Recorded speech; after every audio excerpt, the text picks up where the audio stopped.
What's up, Leafs Nation? Welcome to TML Domain.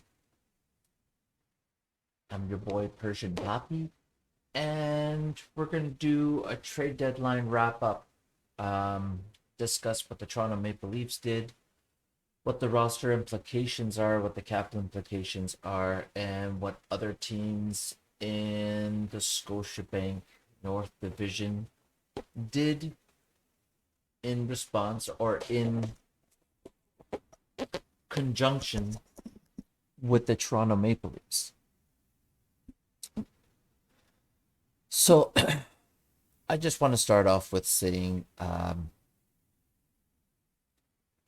it's this season is a difficult season for general managers for a multitude of reasons. Flat cap being the most important one, but COVID and quarantine and all these other things, it's so many variables up in the air, and you know, being a GM in a regular NHL without COVID and quarantine and all these things and taxi squads is hard enough as it is. It's an amazingly difficult job.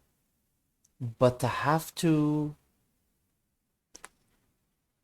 manage a team off season, drafting, especially since a lot of kids aren't playing nowadays, and the OHL didn't play much games, and NCAA didn't play many games, and you got to scout and you got to draft. So the draft, free agency aside, how much money you have, how much money can you spend in a flat cap, just all that stuff aside, being a GM in the NHL is amazingly difficult. It was a 10 out of 10 difficult job before all this nonsense about COVID, and now it's just ratcheted to a 20 out of 10, to be honest with you. It takes a lot of people to do the job now. Sure, Dubas is the GM, but he has a lot of guys on his staff who are genius people, like Brandon Pridham, who's the Leafs capologist. And for years, all people have been saying is the Leafs spend 40 plus million on four guys. They have cap problems. They can't add, they can't do this. So Kyle Dubas has literally given the NHL and all the fans, hockey fans in general, not the Toronto Maple Leaf fans, but pretty much the fan base of every other NHL team, a huge middle finger, and said, "Listen, this is an exercise in math, and we're gonna figure it out." And when he said we're gonna sign the big four, he did sign the big four, and he fitted inside the cap.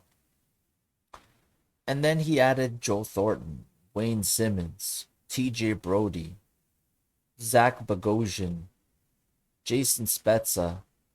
Then they went out and signed free agents in Europe like Barabanov and Mikko Letnin, and then when these guys couldn't play, Alexander Barabanov is now been traded to another opportunity in San Jose, where he can play more minutes. And the Leafs turned that free agent into a prospect. And Mikko Lehtinen was turned into a goalie the Leafs had their eye on for a while, and via Vehviläinen. So it's just the Leafs have been adding like nuts in the last couple of years. So whatever you want to say about the cap, Leafs have cap space. They shouldn't have spent this much money on these. The Leafs are adding like nuts. And then this trade deadline comes, and I thought to myself, the Leafs are going to be at the mercy of other teams in the NHL that have LTIR space, and it's going to cost them a pretty penny to get other teams to broker deals and to add high end talent. And I was wrong, much like every other fan base in the NHL likes to say. The Leafs have cap problems. They don't. So, you know, the Leafs took uh, a prospect that wasn't, I personally liked Igor Korshkov a lot. But the problem with Igor Korshkov is he wasn't accelerating at the pace that they wanted him to, and they turned him into Alex Galchenyuk.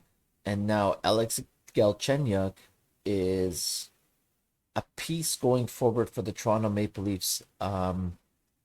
It takes a good franchise, a well-run franchise, to take a player and give him time and build him up and turn him into something that they can use. And Alex Galchenyuk is a classic Sheldon Keefe kind of guy. He's when he goes into the draft, he drafts high-end skill. He drafts people with high ceilings and size, and all that other stuff doesn't matter.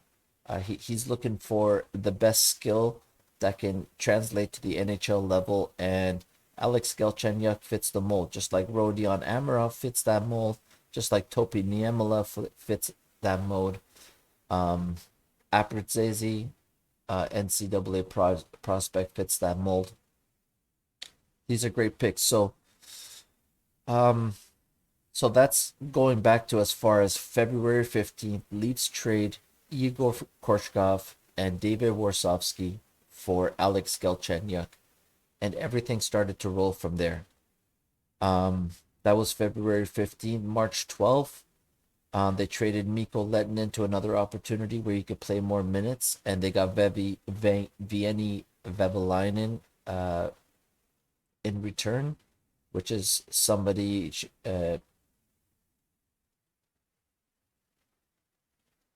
Dubas. I totally forgot the name for a second there. Which Kyle Dubas said that they had interest in before, and they tried to get him before, but they couldn't get him. So now he's in the fold, and you add him to Joseph Wall and Ian Scott on the Marlies, and you have three young goalies. And then so the Leafs definitely, as now that the trade deadline is over, you can see that the Toronto Maple Leafs clearly had a checklist, and going into the playoffs, they're looking at their past years and what went wrong and what went right. And when they the Leafs noticed that in that 5-game series against Columbus, Riley Nash was a factor. He was out against Tavares or Matthews, and he was seriously shutting down some high end talent. And the Leafs put up, a historically ugly shooting percentage, and a guy like Riley Nash was a key reason for that. So lo and behold, April 9th, the Leafs trade for Riley Nash, who is injured and on LTIR. It was a little bit of a sticky trade. Um, the Columbus Blue Jackets did not have him on LTIR. They had him on IR, which means if the Leafs wanted to trade for him, they'd have to fit him into the cap and then put him on LTIR to recoup that cap space, which required Freddie Anderson to go on LTIR. So the Leafs put Freddie Anderson on LTIR to make room for Riley Nash. They traded for Riley Nash, and then subsequently they put him on LTIR. So they had roughly $7 million in LTIR pool money that they could use. So Riley Nash gets traded for a 7th-round pick, which is conditional. If Riley Nash plays in 25% of the Leafs playoff games,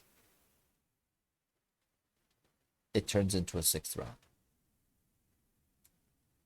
which is really easily manageable. I mean, if the Leafs end up going 2 rounds and they play a maximum of 14 games, it's, you put them in, you take them out based on what you need. So most likely that's going to be a 7th rounder, unless he's just that good in the playoffs and he ends up playing more games. So sixth round pick is not something. It's not a bad price to pay for multiple rounds in the playoffs. So that was April 9th, and April 11th, the Leafs pulled off my favorite move, which is trading for Nick Foligno in a three-team trade with Columbus Blue Jackets and the San Jose Sharks. So Columbus traded Nick Foligno to the San Jose Sharks at 50% of his salary retained, and San Jose held on to a quarter of that salary. And once he got traded to the Leafs, we got him at 25% total salary, which is around $1.3 million, which is a steal. And the Leafs also took on Stefan Noesen from the San Jose Sharks, which I'm assuming, San Jose said, take this guy. We want to open up a contract spot. And he's depth as well for the Toronto Maple Leafs. I mean, the Leafs necessarily won't ever use him in the playoffs, but if the injury situation gets really bad, he's definitely someone who could step in on the fourth line.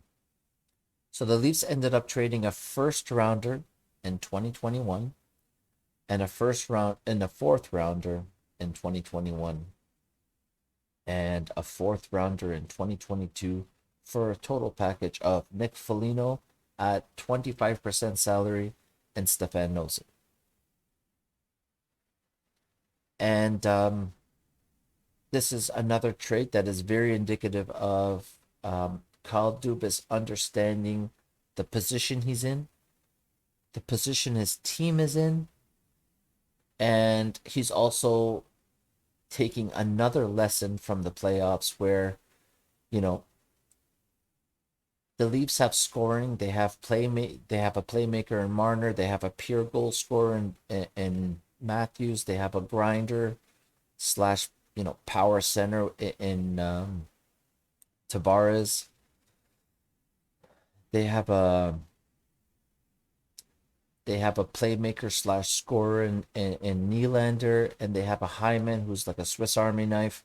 And the one thing they lacked in this lineup was a player like Nick Foligno. When you see Winnipeg acquire a guy like Dubois, now he's much younger and is going to be around a long time, but I think a guy like Nick Foligno gets Toronto or understands Toronto a lot more. I mean, he spends his off seasons in Sudbury. That's a town that's split right down the middle, 50-50 Toronto Maple Leafs and Montreal Canadiens fans. His dad played for the Leafs. He's going to get to wear that jersey with his dad's number 71. He was a kid in Toronto when his dad was on that 93 run with Doug Gilmour and Wendell Clark and those guys. He just gets it. And he's excited and he wants to be here. He chose to be here. And good on the GM in Jarmo Kekalainen for keeping the player involved and having enough respect for him to get him to a position or get him to a place where he wants to be and he wants to succeed. So, I at the end of the day, Nick Foligno chose Toronto, and I'm glad that he did because he is going to transform this roster into a whole lot of something else. I mean, you see the way Hyman affects the top two lines when he's on it. And depending on where he plays, whether it's the first line or the second line, all you have to do is just plug Nick Foligno in there. He can skate with these guys. He can play with these guys. He can score. He can grind it out. I really doubt that Galchenyuk will be on the top line with Matthews and Marner when the playoffs start. He's just not ready for that. I think other than, maybe Foligno being a third line center, and he has played center in the past. Last time he played center, he finished the season with like a 52 face-off 52% face-off win percentage. So he can play center too. he can transform that third line with a guy like Mikheyev and Hyman if that's how they decide to go, or a guy like Mikheyev and Kerfoot, Mikheyev and Robertson. There's just way too many options there. There's Wayne Simmons, there's Thornton, there's Spezza. There's a lot of options there. The Leafs, unfortunately, are gonna have to sit some guys that are talented. I think at this point, with the acquisitions that the Leafs have made, and they want to get Robertson some minutes, I think Joe Thornton's going to sit out some games. I think Wayne Simmons is going to sit out some games. I doubt Spezza's going to sit out some games, but Kerfoot being Kerfoot being the fourth line center, um, I think it makes sense to have Kerfoot and Spezza play with Robertson at this point. Kerfoot and Spezza both can make plays, and Robertson definitely can score at the NHL level. And I want to see this kid get all the opportunities to just rifle pucks on net. Because when he gets the opportunity to shoot, he puts his entire life force behind it. And I love it. I think, a player like that who rifles shots with that kind of power and, you know, complete lack of care in the world. He just rifles pucks. I think an element like that on the second power play can be cha- a game changer as well, because the Leafs power play, they're way too stationary. They're way too predictable. The Leafs 5-on-5 are amazing. Why? Because they skate and they're creative and they open up opportunities for each other. And it's just something they don't do on the power play. Everybody gets in their spot, they stand still, and then nothing happens on the power play. And it's very easy to see what the problem is. They just refuse to skate around and be creative on the power play.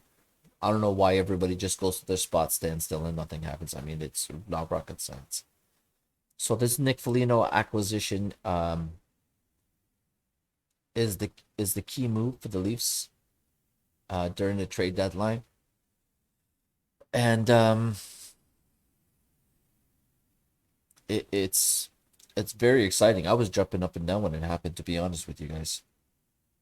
And then the Leafs shored up their goaltending. They went in and got David Rittich, who's supposed to be playing tonight, against the Calgary Flames, no less. It's funny how that worked out. And the Leafs paid a 2022 third round pick for that. And he's a UFA, but so is Freddie Anderson at the end of the season. So the Leafs are going to have to make some decisions. They're going to have to make some decisions on their goaltending. It's going to be interesting to see what happens. I think getting David Rittich helps Campbell a lot. He doesn't have to play every game down the stretch, which is too much for him. And, you know, he said after yesterday's game that the streak got to him a little bit and he wanted it a little too much. And because of that, it affected his game. And he wasn't very good against Montreal. The Leafs also traded for Ben Hutton, paid a fifth rounder. He's a left-handed defenseman, and he's going to be depth. He's going to be added to Rasmus Sandin and Timothy Liljegren, who are going to play some games down the stretch to be ready to go for the playoffs. And like I said already, the Leafs traded Alexander Barabanov for Antti Suomela, and that's just very similar to the Lettinen trade. The Leafs are trying to get Barabanov a better opportunity, a chance to play more games, play more minutes, and they got like a C prospect in return for him. So the checklist was a top six forward. They got him, Nick Foligno. They also got Galchenyuk. They added depth in goaltending in terms of Vienni Vehviläinen. They got depth at center in terms of a shutdown center, an elite fourth line shutdown center, Riley Nash. They shored up goaltending with David Rittich. They shored up defense with Ben Hutton. They added a prospect to the pool and Antti Suomela. It's check, check, check, check, check. Every single box got checked at this trade deadline. Um, I honestly didn't think the Leafs were going to be able to add so much. They were going to be able to make this many trades, but um, kudos to Dubas for adding all this and not trading a single player off their roster. I thought for sure a guy like Kerfoot would have been moved to make space cap wise. That didn't happen. Um, the Leafs roster is completely intact, and all they used was picks to make these trades. And some people don't, Leaf fans quibble too much about the picks and the price they paid to make these moves. What you have to understand is this year's draft is a very weak draft. I mean, can you name the guy who's going to go first overall in this draft? No, I don't think most people couldn't because you haven't heard of him. It's not a very deep draft. Leafs are probably are giving up the 31st overall pick as their first round pick. And that's a very late pick. You're going to get, at best, a C prospect in this weak draft for that first rounder that they gave up for Nick Foligno. And they gave up some, thirds and fourths and fifths and stuff like that. But it's a weak draft. But it's very easy to recoup those late round picks when you have players, depending on what happens in the playoffs. Players could be moved. There's a million ways to get back those picks, but at the end of the day, this year, the 2021 draft is going to be weak, and they say the 2022 draft is also going to be weak. I don't know if you guys noticed, but a lot of the trades that happened were people or the GMs were taking picks for 2023, and that's going to be a good draft, they're saying. So in general, what you have to weigh is this year's first round pick, which may be 31st overall, is that pick worth more or less than Rodion Amirov? Is it worth more or less than Rasmus Sandin? Is it worth more or less than Timothy Liljegren, Topi Niemela, Abruzzese? Like, the Leafs have a lot of good prospects, and it's either you trade one of them or you trade a pick. And considering how weak the draft is this year and next year, I'd rather trade the picks than trade the guys that you already know, that you've had in the system for a couple of years and you know what their talent level is. And Rodion Amirov, Rasmus Sandin, Timothy Liljegren, Topi Niemela, Abruzzese, like Nick Robertson. These are guys you don't trade because you know what their talent level is. Talent level is high. They're super young and they're super talented. So I'd rather trade the picks in a very weak draft. I mean, I don't see the Leafs pulling out a gem like Rodion Amirov or Abruzzese in the second, third, or fourth round in this year's draft. Very, very weak. So overall, I would grade this an A. I'm glad that the Leafs didn't get seduced by guys like Taylor Hall. Taylor Hall is very overpaid and overrated. He got traded to the Boston Bruins, and the first thing he said was, I'm not looking to go over there and light the world on fire. He's like, I just want to be on a good team, and, I want to win. He doesn't, those two statements prove to me without a shadow of a doubt that this guy has no idea what winning is. You want to be on a good team? You want to win games? You have to contribute to the wins. You have to score goals. You have to play a 200-foot game. Look at Austin Matthews. He has to elevate this team, the Toronto Maple Leafs, to another level. He plays a 200-foot game. He's scoring like crazy. Taylor Hall says, I just want to be on a good team and I want to win games, but I'm going to score 2 goals this season. Well, there's a reason why your team sucks and you can't win. It's because the guy they paid $8 million to score goals isn't scoring goals. Taylor Hall, snap out of it. Wake the fuck up. You're an idiot. You're a moron. You're a loser. This guy just goes to teams, and when he leaves, it's a dumpster fire when he leaves. Edmonton Oilers, New Jersey Devils, Buffalo Sabres. And thank God he went to Boston. Because I hate the Boston Bruins, and the fact that they got him just means that they're going to be out early and they're going to get their asses handed to him, and this guy's not going to do nothing. So I'm very excited. I'm very excited for Taylor Hall going to the Boston Bruins. This guy, by his comments, if we traded for Nick Foligno and he said something like, oh, I just want to be on a good team, I just want to win games, but, I'm okay with just scoring 2 goals this season.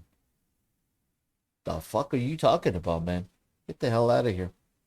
Get this loser out of here. But yeah, the Leafs add Foligno, Stefan Noesen, Riley Nash, David Rittich, Ben Hutton. Winnipeg added Jordy Ben. Edmonton added Dmitry Kulikov. Montreal added Eric Gustafsson and John Merrill. So the Leafs, they add all around, in net, on defense, on forward, and everybody else is scared shitless. So what do? They just go out and acquire defensemen. Montreal added 2, Edmonton added 1, Winnipeg added 1. It's very indicative of how scared of the Leafs they are, and they should be scared. Knock on wood. Let's hope Freddie Anderson gets back, plays some games, gets healthy,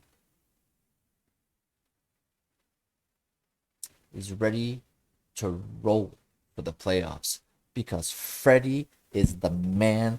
We're only going to go as far as he takes us, and he's going to take us to the promised land this year. This roster is very good. I'm very excited about this roster. The depth is amazing. And you guys let me know. What's your grades? Mine is an A for Kyle Dubas and Brandon Pridham. God bless those 2 guys. They're doing great work. No criticism here. Let me know what you guys think in the comments. How excited are you guys for the playoffs? I'm very excited. It's only 14 games left. Cannot wait. The weather's going to be amazing when the playoffs start. I'm going to have a TV out on the deck. I got the pergola set up. I got the lights strung up. I'm going to have a TV underneath there. We're going to be drinking some beers and watching games outside. I like this playoff hockey, and later on when the weather is great. I'm super excited. Let me know what you guys think. Let me know what your grades. Is there somebody else you wanted the Leafs to get? Was there somebody the Leafs didn't get that you thought we should have? Or maybe there's a player on the roster that you thought maybe the Toronto Maple Leafs should move to get a bigger return. So let me know. All right, guys. Go Leafs, go. Stay tuned. Stay safe. We'll see you guys tomorrow. Bye.